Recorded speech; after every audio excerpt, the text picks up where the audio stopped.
Isang mapagpalang araw mga kagimat. Ito na naman si Luy Agimat Itito at mayroon na naman ipapakita sa inyo mga kagimat na aking mga hawak na kakaibang mga bato mga kagimat or mutya mga kagimat. At sa hindi mo na ako mag-umpisa, maraming salamat sa walang sawang nakasubaybay sa aking munting channel, and big shout out na lang sa lahat. Ang ipapakita ko mga kagimat, ito ay mga uri na naman ng mga batong galing sa kidlat o tinatawag lang ngipin o pangil ng kidlat mga kagimat. Ang ngipin ng kidlat mga kagimat o pangil, ito ay nagbibigay talaga ng protection sa may tangan nito mga kagimat. Kasi ang ngipin ng kidlat ay hindi yan basta-basta makukuha mga kagimat, kung hindi yan ipagkaloob sa iyo mga kagimat. At marami na ding mga taong may hawak na mga ngipin ng kidlat mga kagimat. Pero ito yung akin mga kagimat, ako mismo nakakuha mga kagimat. At hindi ito kung saan lang galing mga kagimat. At ito ay tatlong klase mga kagimat, ipagpakita ko sa inyo mga kagimat. At hindi sila gaano kalakihan mga kagimat, tama lang. Una-una ipapakita ko mga kagimat, ito yung ngipin ko ng kidlat na kulay puti. Yan mga kagimat, gilambat ko na yan mga kagimat. Itong sa ano niya mga kagimat sa baba, ito ay tagos sa ilaw mga kagimat, fossilized mga kagimat.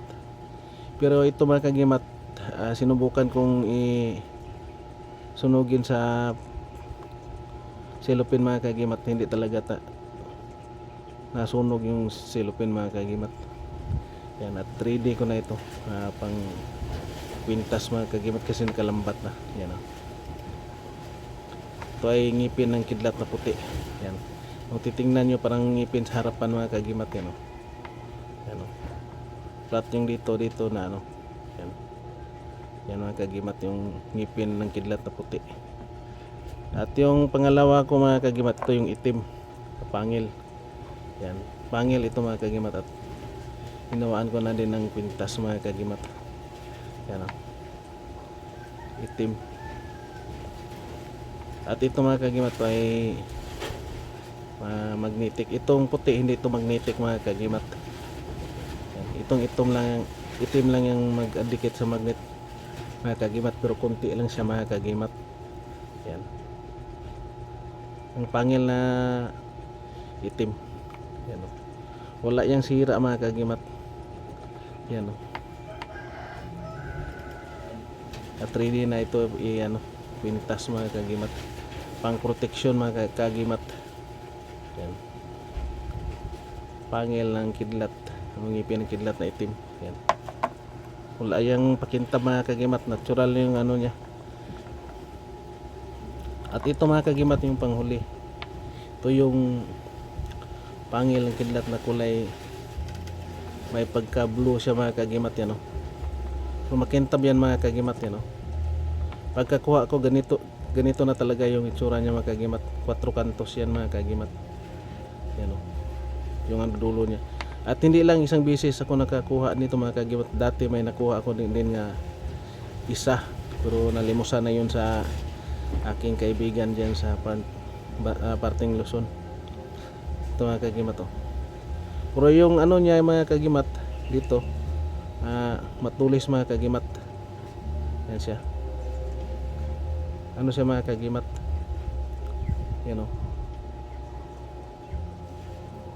parang ano ng kutsilyo mga kagimat. Yan, kakaiba talaga mga kagimat.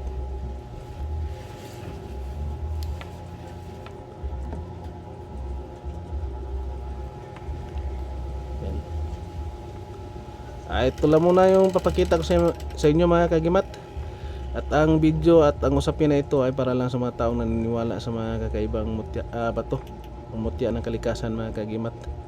Ang ngipin ng kidlat, ang pangil ng kidlat na tatlong kulay mga kagimat. Yan yung mga personal ko na gamit mga kagimat. Yan sila. At hindi sila gaano kalakihan mga kagimat, tama lang din ilagay sa bulsa. ito lang ginawang pakintab ito mga kagimat, natural talaga yung ano nila. Yan o. At maraming salamat. And thank you for watching. And God bless ating lahat mga kagimat.